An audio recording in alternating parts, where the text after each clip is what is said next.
Okay students, आगे continue करते हैं। एग्जाम्पल 14, ये करंट लाइबिलिटी का करंट रेशियो का एक और सम जो है वो मुझे करवाना है। Example 14 T S Grewal. क्वेश्चन की इमेज मैंने डाल दी है। यहाँ पे लिखा हुआ है a firm had current asset of ₹3 lakh. ठीक है, एक फर्म थी जिसके पास करंट एसेट थे 3 लाख रुपीज के। फिर क्वेश्चन में यहाँ पे लिखा हुआ है it paid current liabilities of 60,000। तो एक फर्म थी जिसके पास 3 लाख रुपए के करंट एसेट थे। ओके, शब्दों पे जाओ। करंट एसेट थे 3 लाख रुपए। अब उस फर्म ने अपनी एक करंट लाइबिलिटी 60,000 रुपए की पे कर दी। तो ऑब्वियसली अभी इससे पहले वाले दो सम्स में भी मैंने यही बताया, अगर आप 60,000 रुपए करंट लाइबिलिटी पे करोगे तो 60,000 रुपए करंट लाइबिलिटी तो कम होगी ही, पर 60,000 करंट एसेट भी कम होंगे, क्योंकि हम पे तो पैसा कर रहे हैं ना, पे तो कैश कर रहे हैं। तो कैश पे कर रहे हैं तो करंट एसेट में ही आता है कैश, तो वो भी कम होगा। अब यहाँ पे लिखा हुआ है कि आफ्टर द पेमेंट, यहाँ पे लिखा हुआ है after the payment current ratio was 2:1। तो आफ्टर द पेमेंट जो करंट रेशियो था वो था 2:1। अब क्वेश्चन में हमें क्या फाइंड करना है?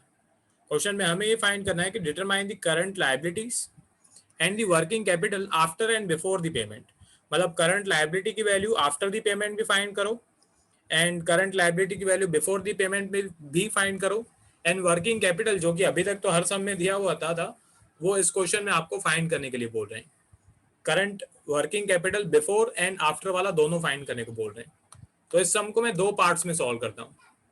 यहाँ पे मैं लिख दूंगा बिफोर पेमेंट,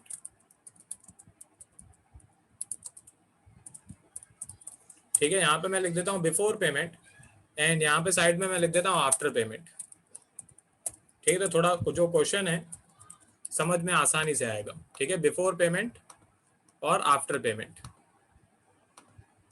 अब ध्यान से समझो। सबसे पहले बिफोर पेमेंट हमारी फर्म के पास करंट एसेट जो थे वो थे ₹3 लाख।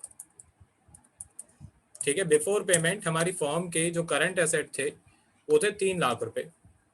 अभी आफ्टर दी पेमेंट के बाद, मतलब 60,000 रुपए पेमेंट करने के बाद, ऑब्वियसली जो करंट एसेट्स हैं वो हमारी फर्म के हो जाएंगे ₹3 लाख माइनस ₹60,000। ठीक है, करंट एसेट की वैल्यू ऑब्वियसली जो है वो कम हो जाएगी, तो करंट एसेट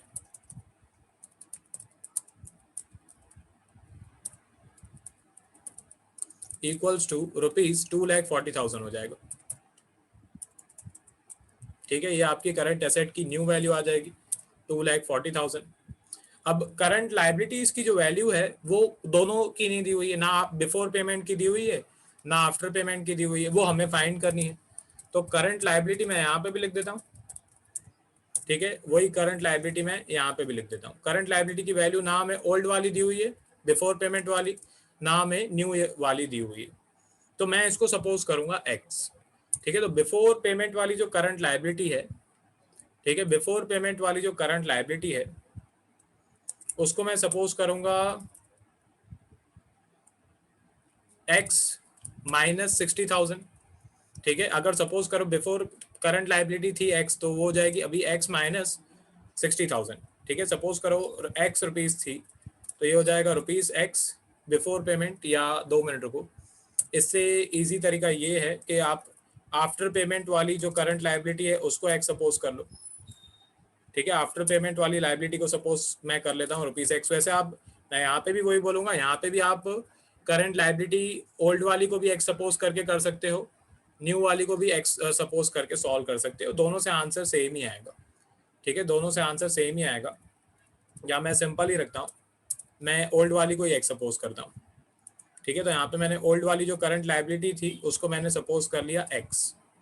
अब यहाँ पे ओल्ड वाला करंट रेशियो दिया नहीं हुआ है, हमारे काम का भी नहीं है। न्यू वाला करंट रेशियो जो है वो आपको दिया हुआ है। तो करंट लाइबिलिटी मैंने ओल्ड वाली करंट लाइबिलिटी को सपोज किया एक्स रुपीज। ठीक है, मैं सिंपल ही रख रहा हूँ, मैं ओल्ड वाली को करंट लाइबिलिटी को एक्स सपोज कर लेता हूँ। तो न्यू वाली आफ्टर पेमेंट वाली जो करंट लाइबिलिटी हो जाएगी वो हो जाएगी एक्स माइनस 60,000। ठीक है, ये हो जाएगी एक्स माइनस 60,000।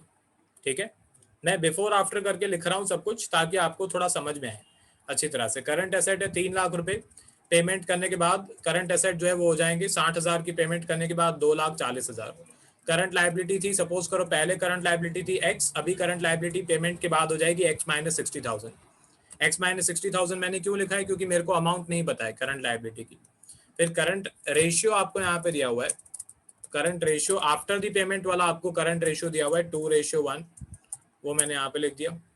अब इसकी कैलकुलेशन हम करते हैं, ठीक है। जो इंफॉर्मेशन मुझे चाहिए थी वो मैंने यहाँ पे लिख दी, ठीक है। मैं ये इंफॉर्मेशन को भी नीचे ही लिख देता हूँ,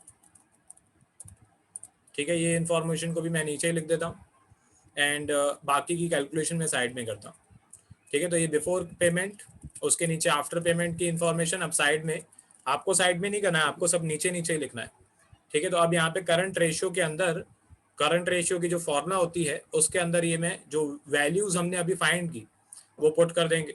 अब करंट रेशियो की इंफॉर्मेशन आपको आफ्टर पेमेंट वाली दी हुई है, मैं ऊपर से करंट रेशियो की फॉर्मूला कॉपी कर लेता हूँ, बार बार टाइप नहीं करनी पड़े। ये रही current ratio equals to current asset upon current liability. अब आफ्टर द पेमेंट वाली जो वैल्यू है 2:1 वो क्वेश्चन में दी हुई है, तो मैं यहाँ पे लिखूंगा 2:1, मतलब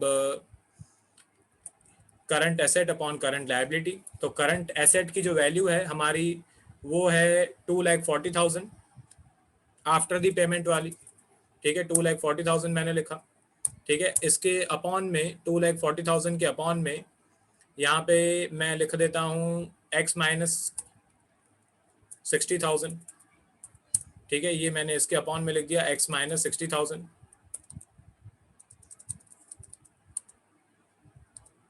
ठीक है। ये हमारी आफ्टर द पेमेंट वाली करंट लायबिलिटी की वैल्यू है, ठीक है। उसके बाद यहाँ पे इक्वल्स टू में जो करंट रेशियो है वो आपको क्वेश्चन में दिया हुआ है 2:1, मतलब न्यूमरेटर में आएगा 2, न्यूमरेटर में आएगा 2 एंड डिनोमिनेटर में आएगा 1,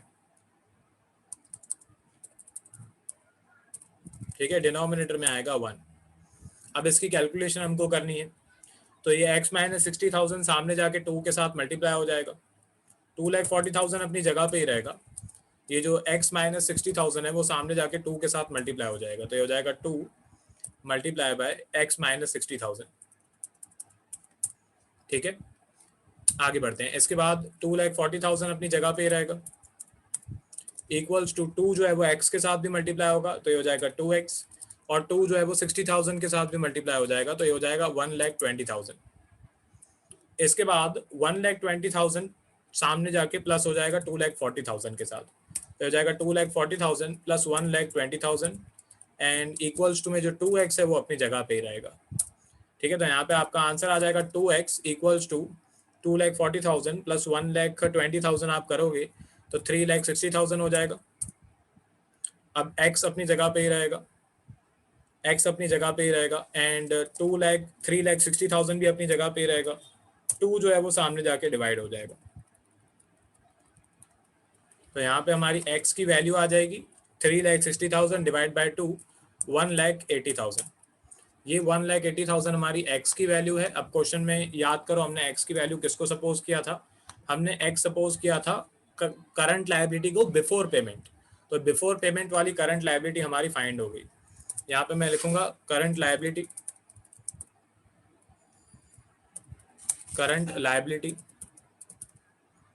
before payment equals to ₹x हमने सपोज किया था, तो उसकी वैल्यू आ गई है 1,80,000,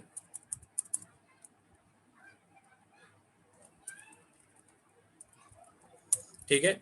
उसके बाद दूसरी क्वेश्चन में हमको बोला हुआ था कि current liabilities after the payment भी फाइंड करो, तो वो मैं यहाँ पे लिख देता हूँ, करंट लायबिलिटी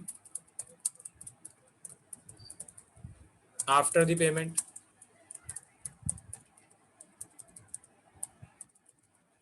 इक्वल्स टू ₹1,80,000 में से जो हमारी 60,000 रुपये वो माइनस कर देंगे, ठीक है। ₹1,80,000 में से 60,000 माइनस कर देंगे, तो इसका भी आंसर हमारा आ जाएगा इक्वल्स टू ₹1,20,000, ठीक है। चलो इसको मैं कॉपी कर लेता हूँ, current liabilities after the payment equals to, ये माइनस करके हमारा आंसर आ जाएगा ₹1,20,000।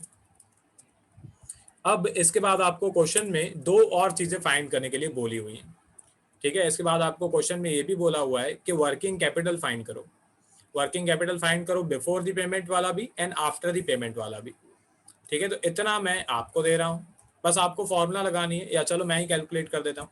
ठीक है, यहाँ पे लिखते हैं working capital before payment. Working capital before payment same formula रहेगी, current asset minus current liability, formula तो सेम ही रहेगी। तो इसका आंसर आएगा working capital before payment equals to current asset before payment वाले, करंट एसेट बिफोर पेमेंट वाले जो थे वो थे 3 lakh rupees, minus current liabilities भी बिफोर पेमेंट वाली, तो करंट लाइबिलिटीज बिफोर पेमेंट वाली ये रही 1,80,000 रुपीज, ये हमको फाइंड करना था। ओके, तो यहाँ से 3 लाख में से 1,80,000 रुपीज जो है वो माइनस कर देंगे, तो वर्किंग कैपिटल बिफोर पेमेंट जो है वो हमारा आ जाएगा। ठीक है, तो ये हो जाएगा रुपीज 1,20,000। ठीक है, मैंने सोचा इतना मैंने कराया है, थोड़ा और करा देते हैं। तो ये आ गया हमारा वर्किंग कैपिटल बिफोर पेमेंट, ये हमको फाइंड करने के लिए बोला हुआ है। जो हमें फाइंड करने के लिए बोला हुआ है उसे मैं हाईलाइट करते जा रहा हूँ। उसके बाद क्वेश्चन में working capital after the payment भी फाइंड करने के लिए बोला हुआ है। ठीक है, working capital after the payment भी फाइंड करने के लिए बोला हुआ है। ठीक है, तो वो भी स्टार्ट करते हैं, उसकी भी कैलकुलेशन। यहाँ पे फॉर्मूला तो सेम ही रहेगी।